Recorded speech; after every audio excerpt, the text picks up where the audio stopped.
Good morning. Happy Friday. Happy Friday, Otto, Jaden, Robert, Terrio, Oliver, Casey, Matthew, Reginald, and Logan. Today, I wanted to read you guys one of my favorite books. It is a true story, Humphrey the Lost Whale. It is written by Wendy Takuda and Richard Hall. Illustrations by Hanako Wakiyama. This actually happened right here in our local region in the Sacramento Delta. Our story begins one sunny day, far out at sea. A pod of humpback whales was traveling south together for the winter. Humpback whales are magnificent creatures that sing beautiful songs to each other underwater. In the whole world, there are very few of them, so each one is quite special. And they are intelligent. Every winter they travel south. Every summer they head north, and they always know the way. But even whales can make mistakes. One whale named Humphrey made a big one. He turned away from his friends and wandered under the Golden Gate Bridge into San Francisco Bay.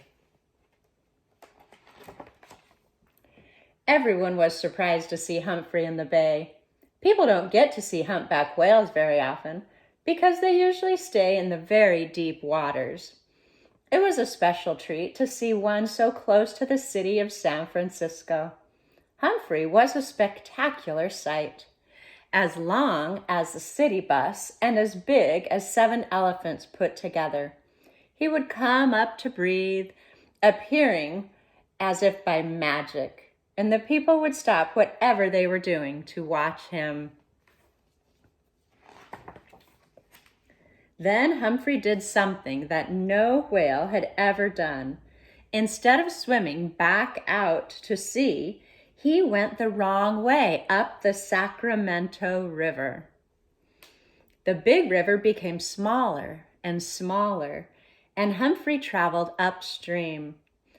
He was looking for the ocean, but it was clear Humphrey was lost. Hundreds of people came to see Humphrey in the river. They would stare out at the water, waiting for him to come up for air. Then with a big whoosh, the giant back would appear, and someone would shout, "There he is!" He was an amazing sight, but something was wrong. Whales are supposed to live in the salt water of the ocean, not in the fresh water of the river. A whale would die if it stayed in fresh water too long. Humphrey was in trouble. Everyone knew that Humphrey had to be turned back toward the ocean, but no one knew how to do that. After all, something like this had never happened before. The farther Humphrey went, the more worried everyone got. They wondered whether he was getting anything to eat, whether he was getting sick, or whether he would beach himself in the river. One day, Humphrey squeezed under a tiny bridge. It was so small, no one could understand how he had done it. Now he was really in trouble. He was trapped. The river beyond the bridge was very shallow and narrow. It was so small, Humphrey could hardly turn around. There he was, a whale stuck in a tiny stream, right in the middle of a farm field. It was hard to believe. Something had to be done to get him out of there fast. Humphrey looked sick. The scientists knew he would die if he didn't get back to the ocean. Time was running out. The people trying to save Humphrey would have to move fast. The scientists, Coast Guard officers, and many others got together to work out a plan to save him. They decided to bang long pipes together underwater and scare him back down the river. At the same time, they would play a recording that would broadcast underwater the sounds of whales eating. Maybe Humphrey would be so hungry and lonely, he would swim toward the sound. It worked! Humphrey turned around, and everyone started swimming back down the river. Whoops. He turned around and started swimming back down the river. Everyone was relieved, but the danger wasn't over yet. When Humphrey arrived at the little bridge, he stopped. He was afraid to go under it. He couldn't find a space big enough to go through. People kept banging the pipes. Humphrey seemed flustered. What would he do? As the pipes kept clanging, Humphrey became angry. He rolled from side to side and thrashed his great tail. People stopped banging the pipes. But Humphrey's friends wouldn't give up. They knew they had to get him past the little bridge. If they didn't, he would die in the river. The people trying to save him decided to make space under the bridge bigger.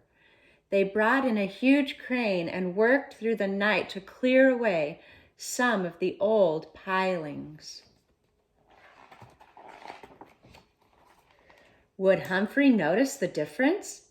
The next day, the people began banging the pipes together again. Clang, clang, the boats moved closer to Humphrey to urge him on toward the bridge. This was his last chance. Everyone watched nervously. Humphrey bravely approached the bridge, but as he tried to swim under it, his head became lodged between the pilings. He frantically bobbed his head up and down and thrashed his tail to free himself. It was a terrible moment. The people trying to save Humphrey thought it might be the end. Humphrey was stuck.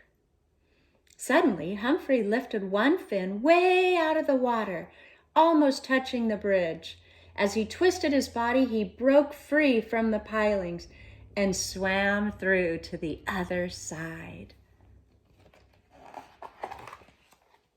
There was a shout from the banks of the river, then another and another until everyone was cheering.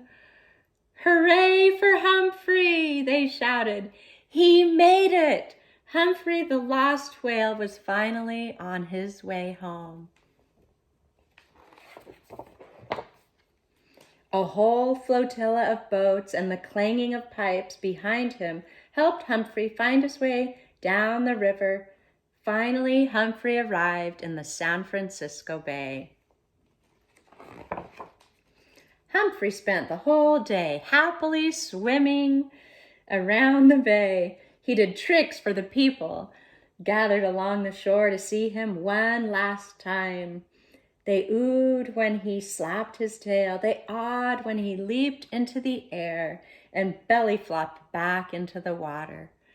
Humphrey seemed to be saying goodbye and thank you to all his friends who had helped save his life. The people who helped rescue Humphrey also felt grateful. Humphrey had taught them a lot about humpback whales. He had also become a good friend. Many times during his ordeal, Humphrey could have simply flicked his tail and overturned the boats, carrying the people who were trying to help him. But he never did. He seemed to understand they were his friends. Finally, in the late afternoon fog, Humphrey swam under the Golden Gate Bridge and back out to sea. Humphrey the whale had made it. He was finally home. There's a few notes about Humphrey at the end.